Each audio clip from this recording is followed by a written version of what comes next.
News travels quickly of the Battle of Gundabad and the York garrison being completely wiped out, but at heavy cost for the Dwarves. However, the York war bosses soon amass a mighty force to retake the lost citadel and rush to destroy what remains of the Dwarves. The dwindling forces of Dwalin's men prepare themselves, dig in, and get ready for the battle of their life. They believe death is certain, but glory will be eternal. However, off into the distance, the King of Gondor, Aragorn, who has reassembled his army, prepares to march forward to help reclaim and keep the alliance between men and dwarfs strong.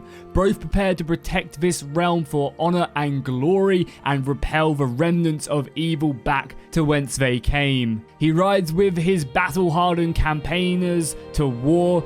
Delayed by a small assaulting force, he finally arrives to find his allies besieged, and he sallies forth to muster a defense and alters the fate of the North once and for all. Hey, how's it going, guys? My name is Jackie Fish, and welcome back to the final installment of the Road to Gundabad online battle campaign. And my god, is this going to be a spicy one. We have over 20,000 soldiers on the battlefield. I mean, what a way to end this engagement. Obviously, as you guys saw in the intro, and obviously if you've seen any of the episodes from this Road to Gundabad series, you'll know that the dwarves had managed to claim the mountain for themselves, destroying the weakened garrison. Obviously they just were not expecting an assault on the settlement. They were able to destroy the weakened settlement of Gundabad. However, now what remains of the dwarves are, pinned in. There's not many of them left. They are all preparing to fight and die here. However, we do have a reinforcement army from Gondor, which is marching in, and hopefully will get here in time. I believe even Aragorn himself has risen forward. Yeah, he's run up here to obviously try and get here and kind of amass the defenses as best as he can. Obviously, if you guys have enjoyed these scenario battles, then make sure to go drop a like and a comment down below. If these do well, I'll 100% do more of them. So basically, if you like what you see, drop a like, drop a comment, and we'll do more of these campaigns in the future. I'll also leave a link as well to the Discord of the people who played this battle. They are creating several more of these, I believe, in the future.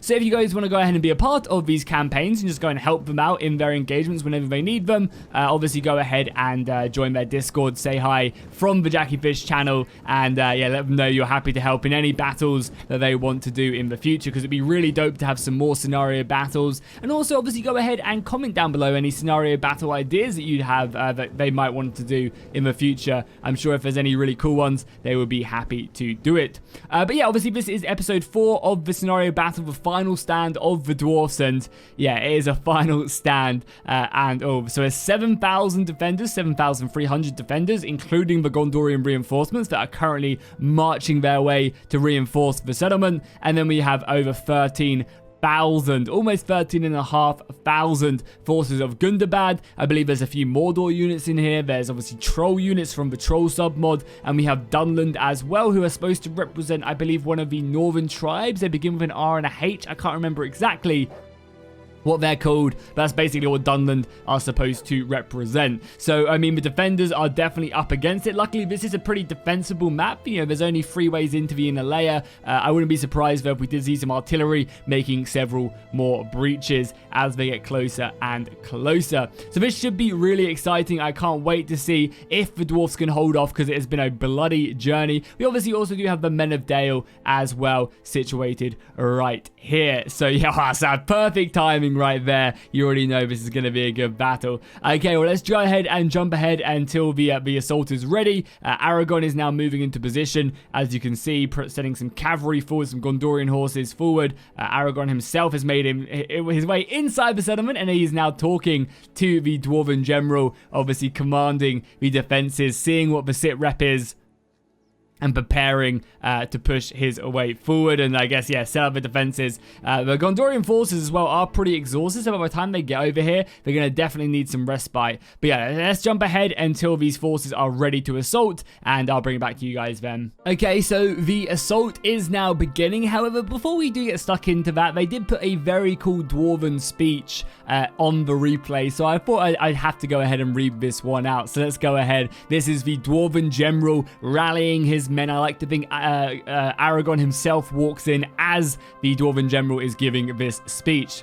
The hordes of hell are upon us. They come with ferocity and hate. They bring great beasts of war from their far-fetched lands, but today we will still slay the filth. We are the dwarfs of the 7 clans. This is our homeland, and I intend to keep it. We are the dwarves, and this is our land by birthright. We have treated the wounded and rallied our battalions. Today we stand and we fight for what is rightfully ours. We shall leave them scattered whilst they never come back. Their blood will run these lands, and we shall feast. Together we stormed the fortress with might and crushed them. Our Dalian allies have lost their general, but today we will lead them as one of our own. We shall storm these walls once more, but this time we intend to keep them. Today we unite and we fight. To war, war, war. I mean, if that doesn't get you hyped for this replay, I do not know what will. I'm super excited to see how this one does turn out, and already you can start to see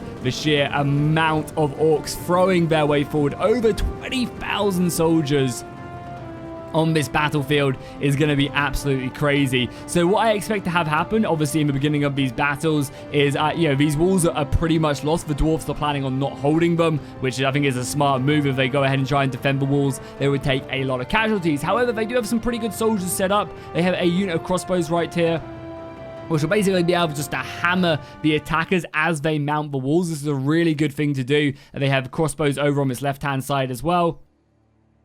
So as these ladders actually just mount the walls, they'll be getting hit right away. Gondor have now reinforced. Some men have been sent into the fortress. So you got a lot of spearmen, a lot more defensive soldiers who have now been brought inside to obviously reinforce Aragon. We obviously have the Prince's Coast Guard as well, a very good halberd unit.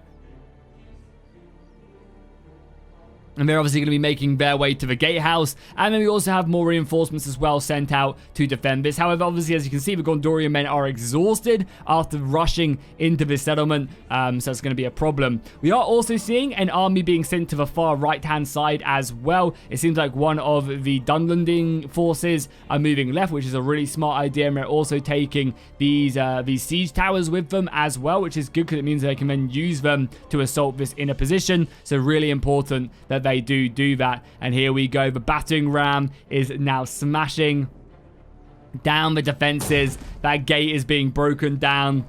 Sons of Dane, prepare yourselves. No matter what comes through that gate, you will hold your line and defend. Man, it's gonna be so epic to see that. And also it'd be so much cooler if they have the trolls up here as well. So if you guys don't know, these are the sub-mod trolls. So these aren't the official Rise of Mordor trolls. They were made by one of the modders who were originally working on the trolls, but then later just didn't finish them up. But they're still in very much of a working position. They kind of do their job, which is great to have them. But obviously the Rise of Mordor trolls will have better models, better animations, and other stuff like that, which will be really good, better sounds. It does seem like we have our first little engagement moving out of the gatehouse itself, as some of the Dwarven warriors just look to try and keep this gate open for as long as possible, and also bide some time. I think this is a pretty good idea, biding time for the Gondorians to get into position. And then obviously have that, very, very important rest. It's going to be so important that the Gondorians can just kind of catch their breath, because obviously as they're arriving, they are very, very tired. Luckily, they are taking in a much more of a kind of a rear position right here. And we also only do have a couple units of Gondorian sword militia out here, so nothing crazy whatsoever. A lot of the Gondorians are kind of filling out the other positions and obviously taking up arms inside of the settlement, which is obviously going to be their main source of defense. And yeah, there you go. The Dwarves have now retreated from there, pulling back outside of that. And oh, there's burning oil here? Really? Oh, and the gate closes? Oh, that is brutal. These poor phantoms right there, about to find themselves in a world of hurt. The gate closes. I never realized that this gatehouse had burning oil as well. That's pretty bad. Seems like the gate is glitching out slightly at the moment. Hopefully, nothing too bad. And here we go. Now the assaults come down. The orc warriors from Mordor are now being thrown into the fray. I can't wait until these guys get some updated armor models as well, because they're just so dark right now. They really are. So yeah, hopefully they'll be on the docket for improved armor when they get around to it. I imagine when we do see the trolls getting added, like the official Rise of Mordor trolls, that's when we'll see kind of, another nice little update for Mordor. As one of my favorite factions, it's always good to see whenever they get units. As they throw themselves in, I imagine it will be battles down the entire line. Yeah, just look at that. So many soldiers. We've got some of the Gundabad Uruks there as well. On top of the wall. Just kind of, making their way in. I mean, there's so many enemy soldiers out here as well. It's actually kind of crazy. The forces of good are going to be up against it and fighting every step of the way. Over on this left-hand side, we have the Phantoms. Alongside that, we also have the Gold Orc Glaives. The Phantoms are really good as well because they're unbreakable, so they can really find themselves just fully committed to these battles, stuck in, and yeah, ready. Obviously as well, I obviously want to lose track of this side army that's moving its way around with all the siege towers. Yeah, the siege towers can make their way through the mountain, which is good as well, because getting these through is so important. We saw when the dwarfs were attacking that when they were really just segregated to fighting through 3 of these breach points, it was absolute bloody murder trying to break. They took so many casualties, so it's good to see the attackers have learned from their defense and are bringing forward more battering rams to try and reclaim this. Super cool stuff. And again, I don't know if I mentioned this, I'm pretty sure I did it, and the gate is, there you go, gate finally goes down. But yeah, in this scenario battle, this is the 4th battle of obviously 4 battles, and every battle has played on to the next. So in the first battle, we had the Dwarven armies from the 7 clans marching on Mount Gundabad and kind of fighting on the outskirts of the mountain, which was really, really cool. And however many soldiers they lost in that battle would directly affect the next one. In the second battle, it was the Dalian reinforcements. Dale sent men to reinforce. However, they were brutally manhandled in an ambush, and they lost a sizable amount of the army. So when it came to the third battle, which was the last one of the Dwarfs and Dale trying to reclaim the mountain, and they were actually trying to assault this settlement, Dale had barely any soldiers left due to that battle where they suffered so greatly. The Dwarves still had a decent amount of soldiers, but again, both sides were severely hampered. They really were in that siege. And then obviously right now we're seeing the remnants of the Dwarven armies, and the men of Dale. You saw in the intro as well that Dale did indeed lose their generals, so they're really struggling in this one. Dale got absolutely obliterated in this campaign. Mainly they lost most of their men in the second one, but even in the third battle when the Dwarves were trying to reclaim this fortress, they struggled gravely and definitely took the brunt of the assault. To tell a lie, they were very much up against it. And that's one of the things that is just so cool about these scenario battles, having a story play out in front of us, the awesome intros, which again, it's not me writing the intros, it's all of them on the Discord. So it's cool to have a very cool narrative. And yeah, just the fact that these battles, are leading on from one another. Every battle does play one off one another, and if one side messes up in a battle and takes heavy losses, that's going to be a big problem. Speaking of which, this is a big problem right now. A very nice move by the forces of Gundabad, lobbing in so many javelins on top of these warriors of the Red Mountain. They finally realized, but yeah, really nice play right there to get this Mirkwood Raider unit up there. This unit is super cheap and throwawayable, so throwing them up here is great because best case scenario, they get to throw all their javelins, and also they take all the crossbow fire from these Dwarven crossbows, and it doesn't really matter if they go down. Same over here as well, these Mirkwood trackers throwing back men at the gate. So, I mean, this is one of the problems of not defending the walls. I don't think the Dwarves could have defended the walls. I don't think they had enough men to defend the walls. But right now, Gundabad playing exceptionally well, getting these trackers on here, knowing they can do that with, without any dwarfs stopping them doing that. Really nice move there. Great to see some high-level play as well. And that's another thing I really like about these replays, is they still have these, these try-hard, skillful battle plays. They're all playing to win. But they also have that cinematic feel to the battles, and it's always such a hard thing to do, is to try and meet that, have cinematic whilst also having good, competent battles. And you really have to try and find just a good set of players to do that.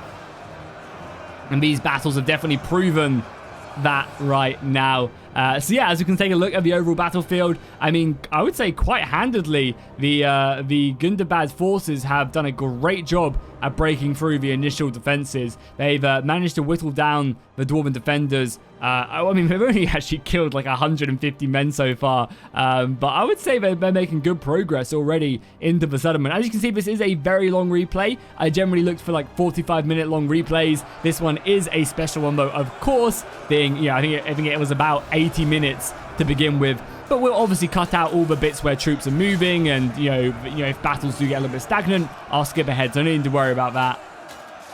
But of course, this is the final battle in the scenario. Of course, it had to be a very, very good long one. So we love to see.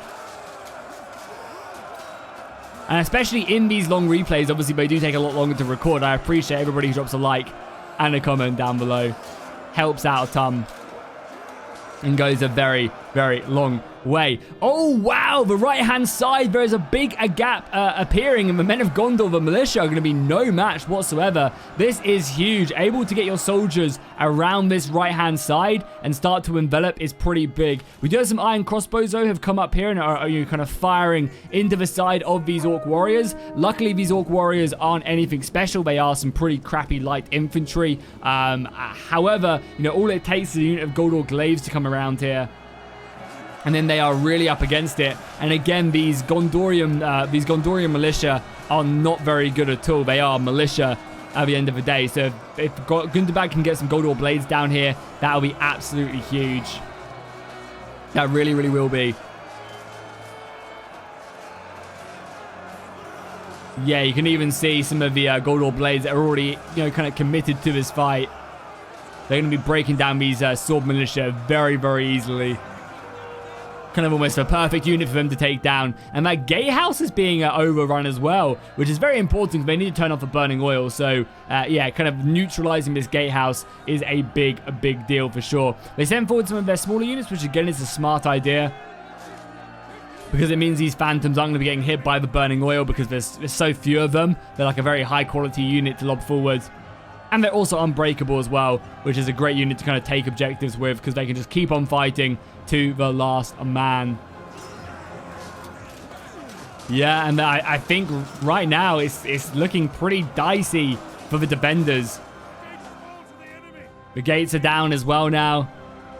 But yeah, I think, you know, pretty much their Mirkwood trackers really softened up the defenders pretty massively. We're getting some more soldiers being thrown forward. But yeah, things are looking pretty scary. Gondorian cavalry out here, though. This is a smart move, using this open field, even though it is a defense. To use this cavalry is a great idea. However, it's going to be hard not to get stuck on your own units, which you're seeing. Some units are getting kind of pinned in place. And more Gondor blades are running through here. You can see soldiers pouring into the settlement. And are we seeing a full-on retreat? I think we might be. It seems like Gondor are pulling back everything they have. There is a unit of variable axe throwers, and the dwarves are being left to fight by themselves now. The dwarves are put in position. I mean, this is what dwarves thrive on. This is what they desire. But Gondor are falling back. I mean, I can't blame them, honestly. They are definitely in a tricky situation, and this position was never going to hold, obviously. But right now, the men of Gondor are trying to fall back. However, the orcs are in hot pursuit, not letting any soldier remain. Obviously, every soldier they kill out here is going to be much easier. However, a beautiful cavalry charge there. Aragon sending forth his horsemen to the best of his ability to get stuck in. But yeah, the dwarfs, the crossbows are in full-on retreat here. Princess Coast Guard, and we just have a unit of what, iron swords? Yeah, a unit of iron swords holding the bridge, letting them retreat back. But oh no, this is this is pretty scary. More soldiers coming in. Honestly, though, the MVP of this initial battle was definitely these Mirkwood trackers. They don't really have many kills, but again, you guys got to remember that Attila runs off of a... I mean, this unit got 40 kills, which is very good. Definitely paid for itself. Attila runs off of like a HP system where like the first initial like 2, 3, 4 volleys or like damage the unit takes kind of just gets taken on the chin and kind of almost removes this Halo-esque shield that they have, like Halo Energy Shield, and then they really start to rack up damage. So you kind of almost have to crack the egg to then start doing damage to the unit, and that's what like units like the Mirkwood Trackers are great at doing. Really strong stuff right there. And yeah, I feel really bad. This unit of Warriors of the Red Mountain, I mean, they've got 135 kills, but again, remember, kills on everything in Rise of Mordor. The factions are set up in the way of, you know, elite units definitely have a lot less men. And even just looking here, right, this unit of Gundabad Blades, which is a very good, you know, standard infantry unit, has 190 Uruks in it. Compare that to an Elven unit that has 90 men in, you know. So all of a sudden, kills don't really seem, you know, they could be the same price of a unit, but have a drastic amount of different soldiers in there. And right now, the arrow fire is pouring in. Friend or foe, it does not matter. They just want to see some dead dwarves.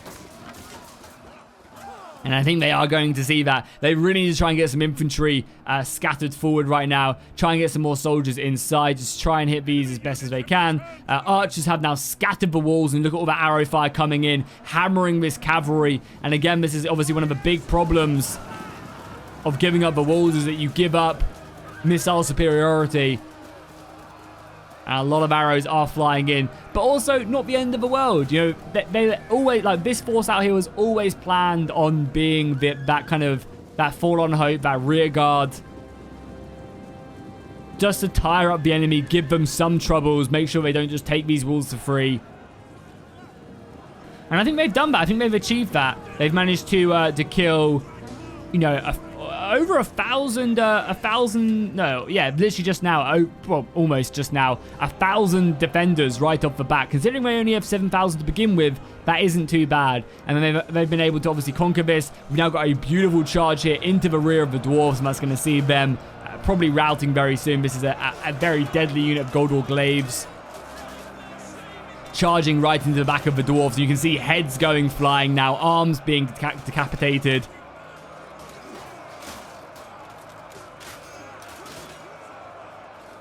And yeah, they are being broken. The darkness that is about to descend upon them. We'll see them gone. But yeah, the Dwarves will not, you know, rout. They're actually in a pretty good, they're confident right now. Yeah, there you go. Now they're shaken as another charge comes flying in right there. And yeah, this outer layer will be broken. Archers are now moving into position. I wonder if the archers, I mean, they are Mirkwood Trackers, so they're, oh, they can. I think they can anyway. I think that's their range marker. That is really, really good for them. If they can get some archers set up there to hammer these dwarves in the side across the mountain ridge, that is massive. Because this is going to make it so that when Dunland attack, as you can see, Dunland are now making their way around. That's going to make their life so much easier. So if their range is there, that is really, really big, I think. You can see, though, that the defenders have fallen back now. They're obviously not going to give this bridge up without a good defense. This bridge is very much a defensible position. And even if they do suffer a lot of missile fire, they really do want to make sure that the enemy bleed for it. And really, one of the best ways of breaking this will be this assault right here. Kind of using the forces of Dunland to break through these guys and then outflank them. We are also seeing as well another force being sent around the left-hand side here as well. We've got some of the Gundabad Blades, we've got some Gundabad Glaives, and we also have some of the Wolf Tamers, a unit of Trolls as well, as some more Mirkwood Trackers as well. So yeah, that's going to really come down to where their push in here is going to be bloody. But let's jump ahead right now. We are seeing kind of the remainder of the Dwarfs here just being surrounded. The Iron Guard fighting bravely. But unfortunately, they have been left to die here. But die with honor. They obviously heard Dane's speech at the beginning of the battle, and they know they are preparing themselves for an honorable death to be met in the halls of their ancestors. As more, look at the hordes of orcs just pour through that gate. Goblins and Uruks and orcs alike.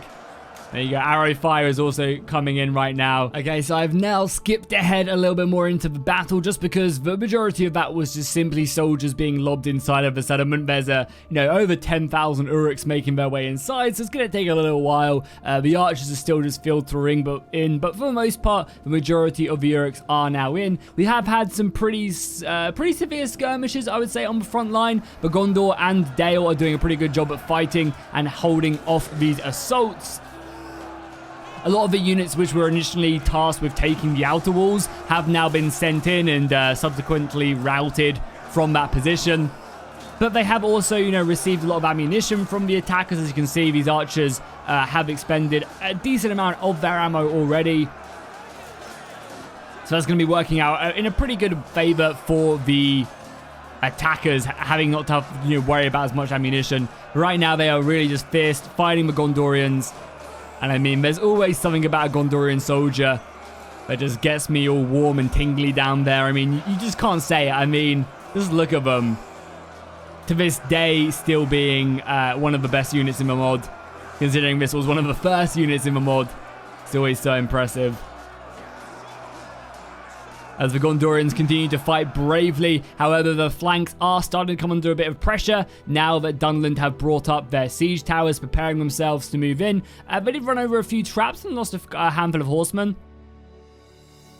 But they also have a decent, you know, force just waiting outside here, ready to push in. Again, I like how they're just holding off from their army in no rush to throw themselves forward and kind of just die. Same over on this side as well. They're just being very patient. They have their wolf riders, ready to throw forward, supported, just kind of being very patient. Oh, it does also seem like there's some artillery coming in as well. How damaged are these walls? 40%.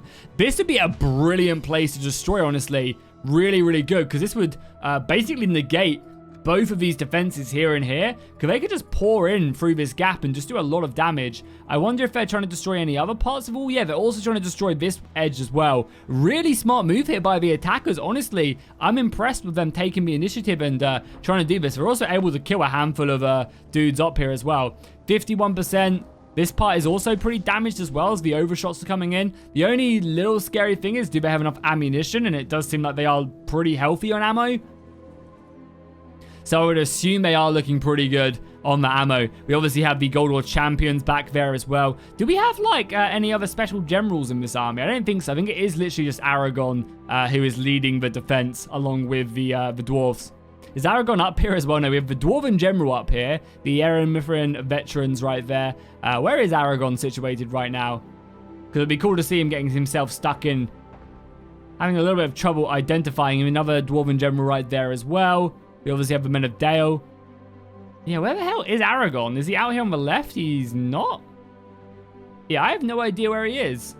One general there. One general here. Yeah, well, I'm sure I'll pick him up at some point, because there's no way he's dead already, right? That'd be hilarious if Aragon has already been... Oh, he's up here as well. Yeah, sorry, he's his horse general right there. So he's just mounted on the walls, ready to defend, obviously leading them, offering any boxes to any dwarfs. Obviously, even if that was Legolas, but you know what I mean.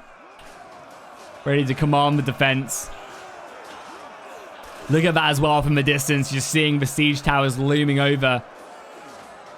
And I guess they are just playing very passive, just waiting for all their forces to be ready before they kind of unleash that snake python grip on the settlement. Let the artillery get stuck in. But another pretty solid defense there from the Gondorians, able to get themselves stuck in. How many kills are they on now? So 80 and 150, not bad. The Dalians also on a decent amount of kills, considering how many they lost. This is obviously a death trap right now. Arrows coming in, hammering these inner guys. Yeah, this is very hard. I think they're going to really be relying on these guys. And there you go. The breach has now been amassed right there.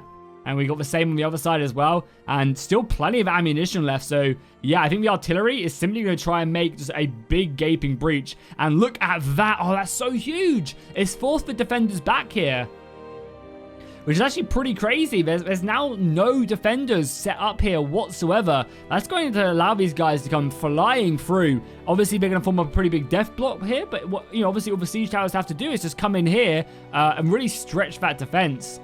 Same over here as well. I assume they're going to look to try and destroy this wall, maybe? No, the artillery is actually moving elsewhere.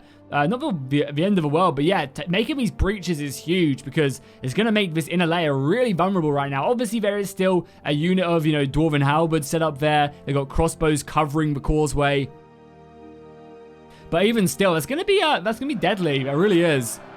So right now, numbers-wise as well, we have 5,697 defenders and 9,947 attackers. So the attackers still have a 3,000 man advantage. I mean, for the most part as well, they have been throwing forward a lot of their weaker units, like these goblin trackers are just being lobbed at the enemy to try and tire them out. As soon as they're out of ammunition, they've already got their money's worth. And it's like in The Hobbit where it's like, oh, only a couple hundred goblin mercenaries, we'll deal with this, and there's like 2 people. Guess that speaks to the quality. One of the cool things as well I'd love to see in a scenario battle like this as well is when the new Dwarven maps come out, there's going to be 3 new maps being released. I believe there's going to be an entire Moria. There's going to be the Moria, I think, Eastern Gate. Yeah, Eastern Gate, Western Gate, and then obviously like Barlin's Tomb Gate map as well. So it'd be really cool to see the dwarfs being pushed from both sides and then a final epic last stand. Apparently it's going to be an absolute massive map as well to truly show, you know, one of Middle-earth's grandest kingdoms. Which is super exciting. I mean, they've just been pumping out so much stuff for this mod recently, and it really is very impressive. The quality of the units have been spectacular. The new maps have been amazing. The new music's been absolutely awesome. It's just so exciting to be into this mod and see it flourishing, you know, really coming into its own. And obviously the future of the campaign map is going to be awesome in the years to come when they get that working. It's going to be really, really something special for sure. And yeah, once again, the defense does hold.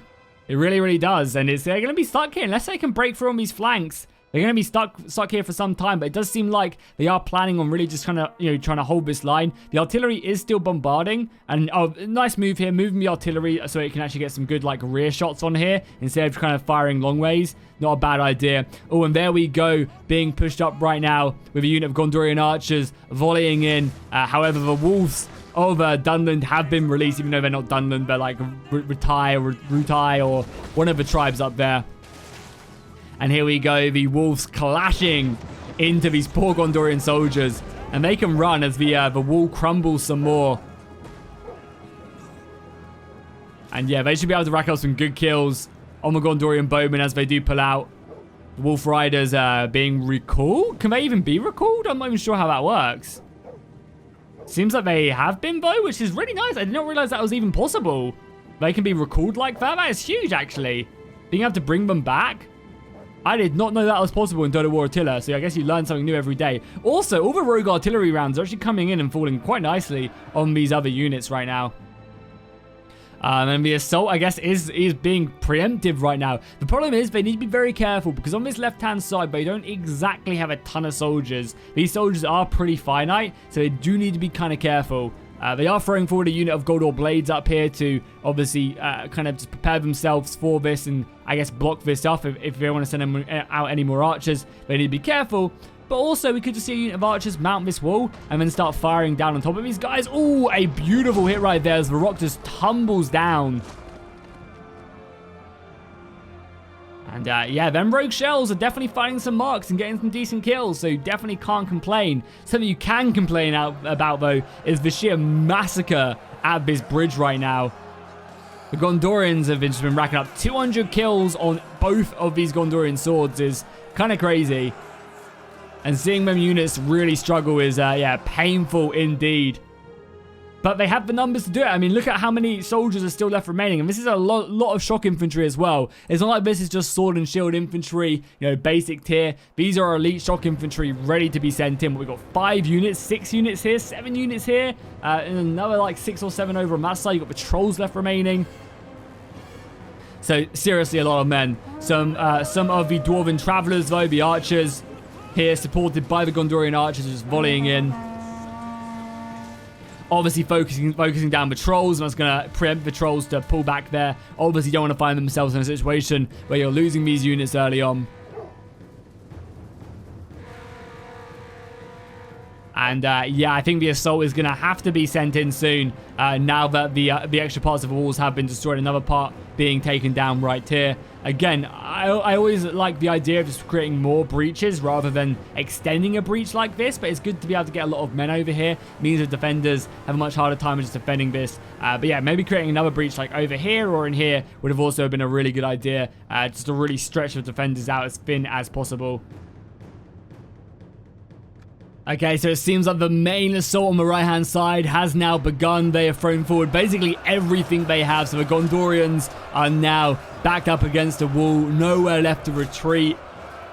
But I think, honestly, they have plenty of men to deal with this over on the right-hand side. And what this needs to kind of initiate for the attackers is the assaults happening everywhere as the trolls come flying in. So as I mentioned, these trolls are not the official Rise of Mordor trolls. You know, they're kind of, I guess, half done in a sense. But all the animations, you know, are very much there to an extent that they work fine. They also handle the battles really well. I think the modder did a great job with making these guys just kind of act well in battle. And the animations are still half decent, you know. So I can't wait to see what Rise of Mordor can do when they officially do it. Obviously, as well, the units are set up as elephants. So they have kind of them... that impact that elephants have, which is great for a monstrous unit. So, I mean, it's pretty impressive in a game like this, getting a unit like this involved. And honestly, I can't wait to see, like, the Olokai and, like, that armored trolls with warhammers and stuff all get added into the game. I think that's going to be so exciting when we do finally see that. And you can see the Gondor Glaives putting a lot of pressure on there on the right-hand side as well. They're also assaulting this, which is interesting. Again, this is a place we could have just completely ignored, but I think they do want to try and take this gatehouse. But obviously, the main problem is breaking through here, and this is a solid line. They need to find a way to break through here. They're committing more and more soldiers down here and have finally started to commit some of their more aggressive units, which is great because they've absorbed a decent amount of ammunition. There's a handful of these defending archers now without any arrows left. There's still a lot of crossbow bolts remaining. And this has just been a meat grinder of a battle, honestly, as Dol Guldur just throw themselves forward in true Mordor fashion, in the hopes that they will just, you know, win by weight of numbers. We are now also seeing Dunland in the north pushing up them. What I would like to assume would be Mordor-made siege towers. That'd be really dope as well to see custom siege equipment for, depending on the factions. I don't know if that's something that they plan on doing. Obviously, they've probably got much more important priorities. But it would be really cool to see some, like, custom... some custom siege equipment, some custom battering rams. That's one of the things I really like about Total War Warhammer, is all the custom siege equipment. It's a shame sieges absolutely are like bottom of the barrel. But still, you know, it would be kind of cool to see that eventually in the mod. And I'm sure that's something that they probably plan on getting to eventually. So they are starting to make some progress here, but still these lines are holding. And look at all that arrow fire just coming in, heavily focusing down these Gondor pikes. Yeah, we're just, you know, the center of attention. That's what a lot of the arrows were being held for.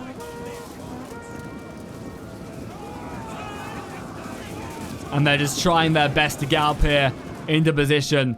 But I don't know if they're going to be able to. Already have lost over 50 men in that unit. And right now, you know, just going on top of other units. Yeah, this is just such a brutal defense. I mean, look at the bodies that have piled up here as well.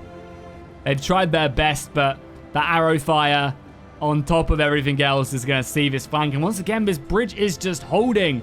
Nice, so they finally now got these siege towers up and ready to start pushing this. And this is actually really important. Having these siege towers up here is going to hopefully try and help clear out these walls, allowing this position to be a lot more aggressive. The right-hand side, though, maybe went a bit too early. The trolls are dead. The infantry are dead. And I mean, so far, the dwarves are in a very good position, honestly.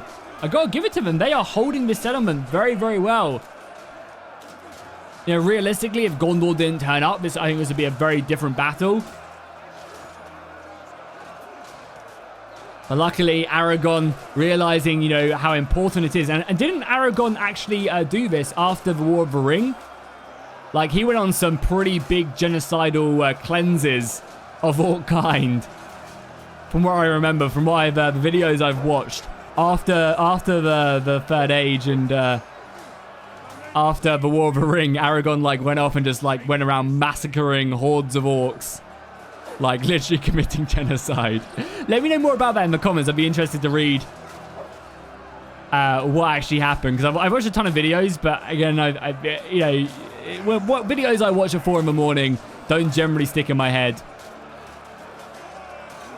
Oh, a brutal kill right there as well. Very nice indeed. But yeah, this right-hand side is running out of steam. If I was the defenders, I'd maybe get a little bit cocky here, come out and just try and break these guys quickly, because there's not really a lot coming in. And right now, like, well, once these guys are taken care of, what you can do is you can then bring in these spearmen and just reinforce this section. Oh, we have some artillery coming in as well. Nice, making another breach. I love this. I love the attackers are being smart with ammunition. They're planning on just like creating several breaches so that they can utilize that very effectively. And when they do break through these positions, there's so many ways they can attack. They can attack through there, through the gatehouse. Obviously, they can reinforce and come through this way.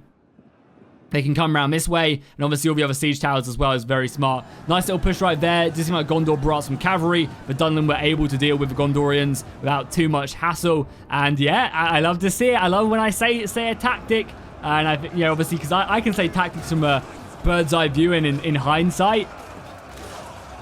But it's always good to say something and then see it happening. It really is. And that's exactly what the Gondorians did decide to do, come out here, try and deal with this. And we are actually getting the Dol Guldur general retreating back out of here, trying to save his own skin. Able to break their unit of Mirkwood trackers and just finishing off the Warlord's Wolf Tamers as well. Yeah, nice move here. So as I said, if they can wrap up this flank, which I think they can quite happily do, they can then just, you know, completely reform the soldiers off here, reinforce this bridge if they need to, and kind of go elsewhere. Because right now, this entire Gundabad force, which is, you know, numbering roughly about 6,000, maybe 5,500 soldiers, just stuck right here right now. They still have a lot of artillery left remaining though as well. The problem is going to come, obviously, is when the defenders run out of ammunition, and they are getting close to doing that. Obviously, we also have the Dunlingans here as well, ready to push in. And, you know, soldiers ready to kind of commit in and break through this. I think clearing these walls is a #1 priority. Just really put a lot of pressure on. This is kind of a bit of a suicide mission vote. But then again, these are the pretty elite unit of Dunland swordsmen. They have a lot of armor and stuff from Isengard. This unit could definitely get stuck in and probably break down these Erebor halberds. I'm surprised that we're not seeing any arrow fire here as well, like hitting these guys in the side. I'm pretty sure the ammunition does reach, but maybe I'm mistaken. These are Eldar archers as well. They have, what, 200 range? I would imagine they'd be able to hit this unit of Erebor. Let's have a look. Let's see where these guys are firing. Yeah, this is perfect. This is exactly what you want. Just let the arrows fly. Let the arrows collide in here. They'll be able to take these guys down, or at least weaken them so their formation isn't as thick as it is right now, because yeah, 4 or 5 ranks of halberds is pretty hard to deal with. But they're also getting shot in the flanking. You can see really at the moment there's no casualties, but in the next couple of volleys you'll start to see these guys dropping.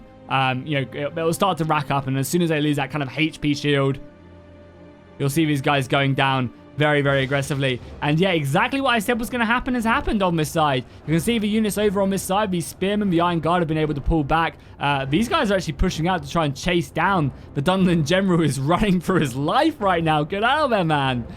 Which, again, that's some units that not necessarily something you need to do. He can run off and cower back to whence he came. The main focus is obviously defending the settlement itself, keeping Gundabad nice and secure, and just getting ready to push in. So yeah, Dunland not looking to overcommit quite yet, just letting them arrows come in. And there you go. 5 of the halberds are now taken care of. Still so much ammunition left on these elders. Sorry, the Eldar 40k has arrived. So eventually these guys will be no more, and you'll start to see every volley really starting to rack up some decent kills on them. Elsewhere though as well, the bridge is finally down. My God!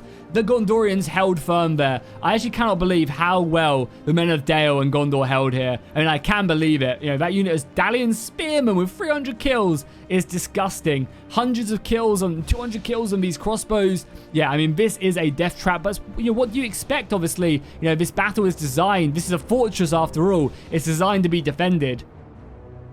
And with all the arrow fire coming in, it is only fair that, you know, it costs the Dunlingans that many soldiers. Over here as well, we've got some spearmen set up as the Dunlin swordsman and shield will just kind of taunt them from a distance, screaming at them, calling them girls. And I'm sure they'll retaliate momentarily. And there you go, these Erebor soldiers now in a tricky situation. What do? Do they stay here and just defend the line, or do they retreat? We are getting more reinforcements, though, being sent in here. Another fresh unit of Gondorian spears have now arrived. When I say fresh, they are, you know, they have lost 32 men. But right now, this is the time that Dunlin should just rush across this bridge with all force. This left-hand side can easily be pulled through now.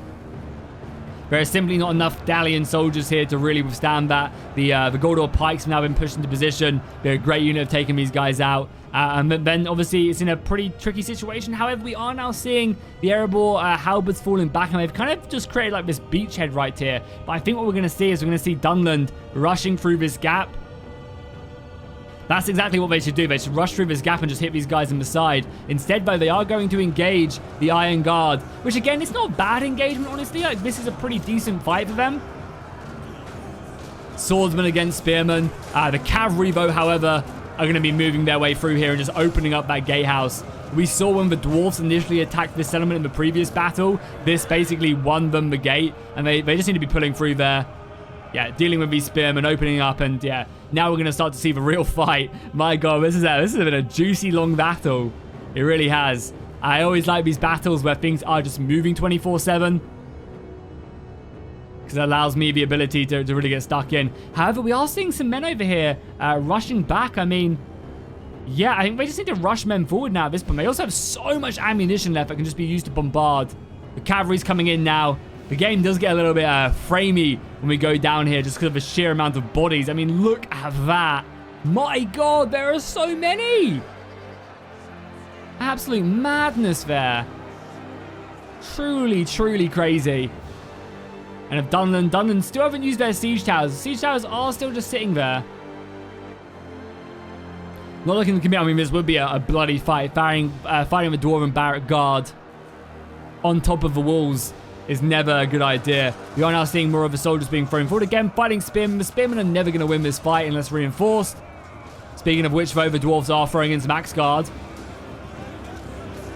to help support that initial fight, which is always obviously a reinforcement that is desperately needed right there. But yeah, I mean, taking a look at the settlement, it does seem finally that bridge has been taken, and that will allow just all this shock infantry to pour into the settlement. Again, a lot of that ammunition has also been spent. As you can see, the Dwarven unit there out of ammo. You've got, what, a couple units of archers back there. Unit of crossbows here. Unit of I mean, I still have 5 units of arrows left, which is still decent. But yeah, this left-hand side is broken through as well. Oh my God, we still got some soldiers left here, by the way. I just need to see this gate off. God, it gets laggy when we go down there because of the amount of bodies. Kind of crazy. We also have the rest of the dwarves here now as well. Literally, it's when I stare at that big pile of bodies, the game, I literally lose about 20 FPS.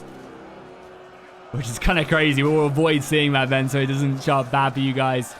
As Dunlin now throw everything they have at their enemies. And I really wonder how, who's going to win this battle.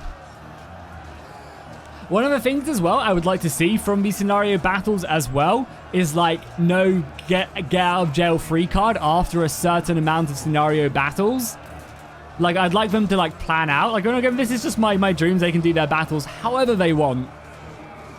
But I think it'd be really cool to like set themselves like, okay, this scenario's gonna be between 4 to 7 battles with like an important battle on like number 5 or something. Or like however many, and then like have an important battle, like map out maybe 2 important battles, and then battles either side, which are like more like side battles. And like, sometimes if the campaign goes really bad for one side, maybe you don't ever get to that second important battle. Because obviously in this scenario, which is 100% worked, Gondor has kind of had to come in to bail them out. I'm not sure if they ever planned on having Gondor in. But because of the dwarves suffering so much, to balance out the battle, the force of Gondor, obviously, Aragorn had to come with his legion, with his battle-hardened warband to reinforce. And I think honestly the battle would have been interesting without Gondor even arrived. Obviously it's epic that they did because Aragorn himself on the battlefield is very cool. But I think it would be equally as interesting if Gondor never came, or if they did come, maybe they came like 30 minutes into the battle. Maybe from the back, and the defenders the attackers have to kind of go on the defense and hold that inner wall. I think that'd be really, really interesting. But hopefully they can do all manner of stuff like that, just take the beginning of the battle to set up cool scenarios. Just let me know what time the battle starts and then kind of go from there. There's always plenty of very cool stuff they can do, and I'm sure they will if they want to continue on doing these, because you guys seem to love this kind of scenario battle system, so hopefully we can see more of it in the future. Right now as well, the Barrack Guard up here just massacring the Dunland infantry, who are no match for them. I mean, how many men did they even lose there? They didn't lose a man and got 127 kills. That's absolutely disgusting. Literally making mincemeat of the Warlords Bloodsworn. They do not stand a chance. Finally, this unit at the bridge is going down. I mean, my God. I mean, so far, I think the Dwarves have a very sturdy defense here. I mean, we're going to win pretty handily. Obviously, the quality of these guys is still so much left to play for. But I mean, at this point, I think the Dwarves have managed to make the enemy bleed very nicely. And they're going to struggle to take these walls without some better units. And I think if they struggle, I mean, obviously, again, they still have all this arrow fire as well, which is going to just, blitz a lot of the defenders. And again, the defenders don't have a crazy amount of aggressive units left remaining. They have some Erebor axes back here, some Erebor halberds, which is good. But a lot of spear infantry, and spear infantry isn't great at killing. Their arrows are dwindling. They don't have a ton left. And yeah, I think right now we're going to see a lot of these archers being brought inside across this bridge now. And we're going to see them just hammering the inner layer and use that ammunition very, very aggressively. Down here as well, we do have a unit of the Dunland Chosen as well. These guys are very much equipped from the Forges of Isengard. But they are fighting some Barrack Guard. And you guys saw how deadly they are. But again, the Barrack Guard are getting hammered in the back by all these archers as well. I mean, that's one of the advantages of a settlement like this, is and having the breaches on the corners, is you can set up your archers like this. So you have Eldar archers kind of whittling these guys down. I think that initial assault was so bloodied, but I could definitely see the Orcs now starting to fight back. And really starting to seize that advantage. We do still have a unit of crossbows up here, which I think are in a good position right now, just to kind of hammer some of the shock infantry, any generals, maybe even the trolls. And that's something you got to remember as well, is that the attackers still have 2 units of trolls sitting in reserve. And if the defenders use all their ammunition, that's going to be very, very telling. They can also, now they've done this, start to exploit this and bring soldiers around. And obviously start to put pressure on this breach point, start to put pressure on this gatehouse as well. And you really just want to kind of try and overrun, because the cool thing is about this map, because it is only a handful of breaches, all these gatehouses can be captured from the outside besides the one in the center. So I think we all start to see that coming into play very, very soon. The walls, however, are not going to be taken. The walls are very much in favor of the defenders. They're holding them admirably. They've got quality units up there, and it's not something we're going to be seeing, seeing falling into the hands of evil anytime immediately. Some Gondor pikes, though, being brought up here. Looking to try and clear the way. Let's try and take out as many of these Dwarven warriors who are refusing to give up any inch of their lands.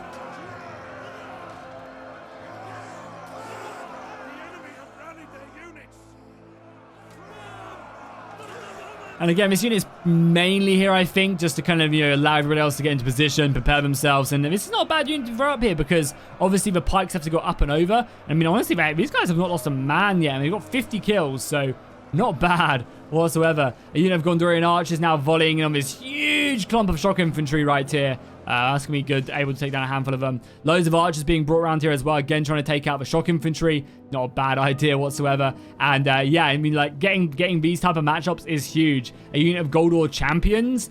Again, you guys have seen these. They look ferocious. Getting this unit charging into a unit of, weakened Iron Guard, it's not going to be good for them whatsoever. The arrow fire coming in as well, scattering, just wounding a few of these Iron Hammers.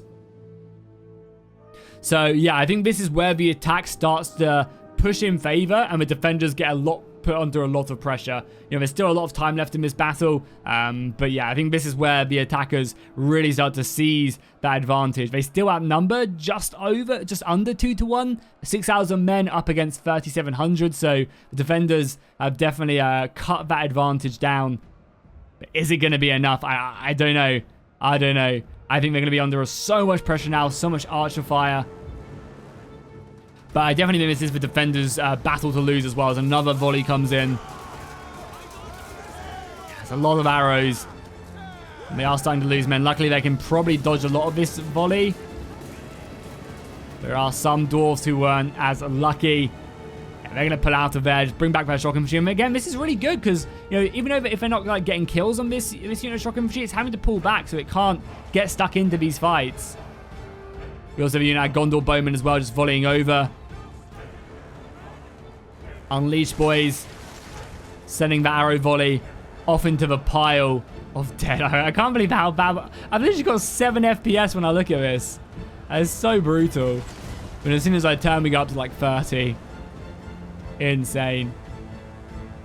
Yeah, these siege towers, even though it was a great idea to bring them up, really struggled. And boom, we finally made our first little breach point right here. Sending the Gondorian spears back. It's going to be pretty huge. Obviously, they've got more Erebor axes, but it allows them to bring up some more soldiers into this little crevice, which will help them out. Over on this side as well, we are now seeing the Iron Guard. I mean, this cannot be good for them. They are a simple holding force, a force that will not stand. I'm afraid to say it. This unit will break, and it will crumble.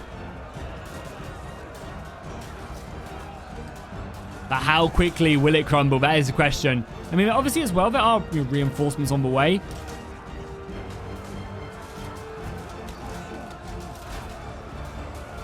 But yeah, this is obviously a shock infantryman's wildest dream right here. Fighting spears. Obviously, their best dream would be fighting spears in the back. But nice, you got some reinforcements though, as some axemen come flying in. That's going to definitely help turn the tide. But again, Gondor are going to be sending in more of their shock infantry. I also wouldn't be surprised if we saw this flag point get captured as well and send soldiers forward. We do have a unit of the Tomb Wardens though. And also a unit of the Mansion Reclaimers as well.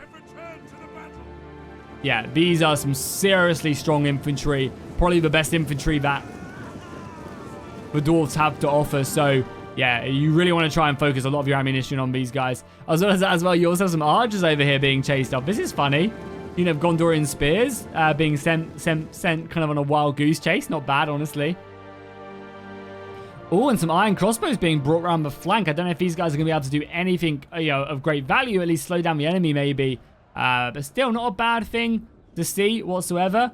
The gate is also open, but again, I imagine they're probably pretty scared of all the burning oil. Arrow fire coming in, obviously trying to pick off some of these Erebor crossbows, who still have plenty of ammo left, so not a bad target whatsoever. And over on this side, we do have more Dwarven axes now being sent in. I mean, the arrow fire is relentless.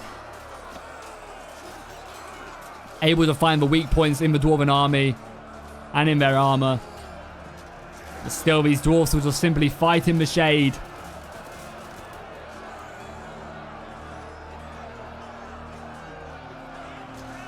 Yeah, there's plenty of soldiers that have to come. How many men did Dunland still have remaining? So there's their cavalry. They have 3 units of fresh infantry here. Arrows are getting a little bit low. A fresh unit of Dunland swordsmen have been thrown in here.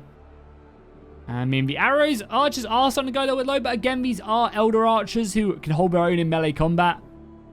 So, I mean, honestly, the defenders up against it. This is probably their biggest problem as a unit of Tomb Wardens. I think they need to just commit their way through here and go this way. Because, yeah, there's no way they're breaking through that unit of Tomb Wardens. It's just too heavily armored. Even with shock infantry, you can kind of get between the halberds. This unit of Tomb Wardens is going to be very deadly. I mean, if you take a look at the kills of the Tomb Wardens, already 50 kills, have not lost a man. Yeah, this is an impenetrable wall, a wall with spikes on it that you have to run into at 100 miles per hour. It's not going to look good. So yeah, I'd maybe even just hold my line there, push around here, and just, I mean, it's not exactly a good counterpart, but go through the Mansion Reclaimers maybe instead. Still going to be a hard fight, but I think it's much more, you know, manageable than anything else. And we, yeah, then we obviously also have that gate to go through. Reinforcements over on this side. And you still have the siege towers as well. I mean, it wouldn't be a bad idea to go and pick up maybe one of these siege towers, bring it around here, kind of maybe assault this part of the wall as well. Multiple things that the attackers can do. This right-hand side has been a true problem for the attackers the entirety of the battle, and yeah, it's still proving to be the case. The quality of the soldiers over on this right-hand side has really put the attackers in a hard position, having to fall back from there. The Tomb Wardens did end up taking some casualties, losing almost half their unit, but 205 kills on them is something which is pretty ridiculous. They've also had to pull back from this left-hand side, losing just far too many men, and this has also given the attackers, the defenders, time to actually get some archers on the wall and start firing down. I mean, so far, I think this battle is looking pretty good, but now Dunland have been able to get some soldiers onto the wall, which is going to be, you know, give them the ability to try and maybe take out these crossbows. You still have a lot of ammunition left. But unless the attackers can get their way inside, I mean, I say that, they still have so many men left remaining here. The trolls are being brought up now. They still have reinforcements back here. The Dogordor general who ran all the way around has made his way back here. I mean, the last reserves are starting to get committed now. And there are still plenty of soldiers. But it's still like, what, a 1,500 man advantage, but I don't know. I feel like the attackers are starting to run out of steam, but all it takes is one chink in the armor, one part of the position to start to crumble. And honestly, I'm so surprised they didn't utilize these gatehouses much. You know, this would be such a perfect thing to come around. You know, take these gatehouses and hit these guys in the back and, you know, really try and surround a position or two. The trolls are now being brought up here as well to reinforce this position. And that's going to give us an extra kind of weight. But however, the men of Gondor here are quickly up here. And I imagine the halberds probably do really good against trolls and elephants. Obviously, these trolls are just elephants. So I imagine these halberds are, you know, perfectly designed for dealing with them. As I know in Base Attila, that's how you deal with elephants. Javelin fire. And then obviously halberds and pikes do an amazing job. Able to get in there though, and you can see them, you know, just that sheer pushing capability is huge. It does create gaps, and that's allowing the shock infantry to push their way down. So just using this unit to like break through breaches is also a really smart idea. And some of them have been able to get around, obviously though, being, you know, the main focus point of these archers, immediately being brought in to fire in on their sides and flanks. Able to get stuck in. Yeah, I don't know. I feel like the dwarves just have too many men, but, you know, we'll have to see. We'll have to wait and see if they can hold this line. You know, they are dropping. A nice little move here as well. Able to get a unit of these Dunland swordsmen into the side of the archers of the Red Mountain. And the dwarves are going to be stuck up here. Yeah, not able to really break that. Another unit being brought up just to recapture this gatehouse as well. But I mean, I've been saying how, you know, how well set up the defenders are and how much this battle does look good for them. But as you can see, like, look at the map right now. They don't really have a lot of soldiers left, so they're definitely feeling the pain. Where is Aragorn as well at this point? Aragorn's back here. 0 kills on him. I don't think he's got himself stuck in. Is he even any bloody? Is he keeping his uniform nice and clean? Now, Aragorn, nice and clean right now. I'm sure that he'll lead the men soon enough if it comes to that. If it comes to that. We've also got a little assault here as well at the gatehouse. But just some goblin trackers are going to be no match for the Gondorian archers. We do have a unit of shock infantry in there as well, Gondor glaives. Yeah, I mean, it's just looking shaky now for the attackers.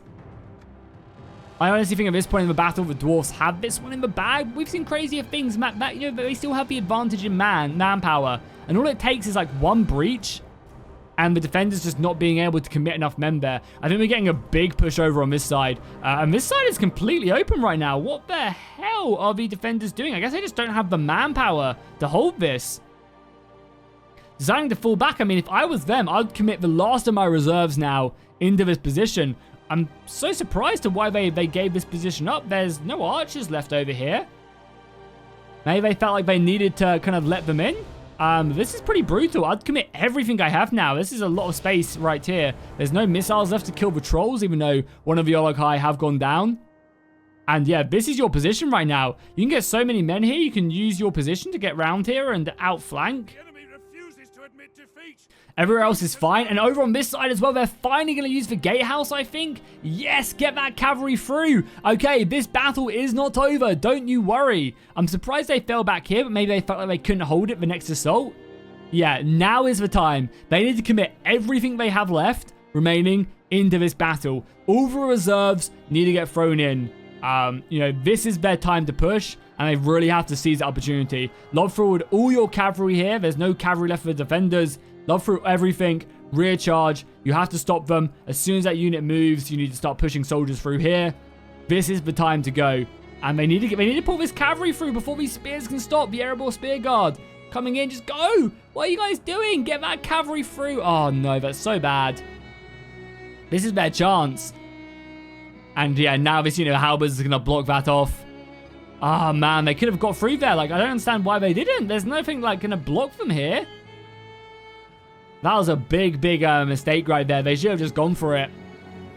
They need the cavalry over here. I mean, there's nothing really they can hit them in the back, but just having cavalry roam around will draw units back in their attention.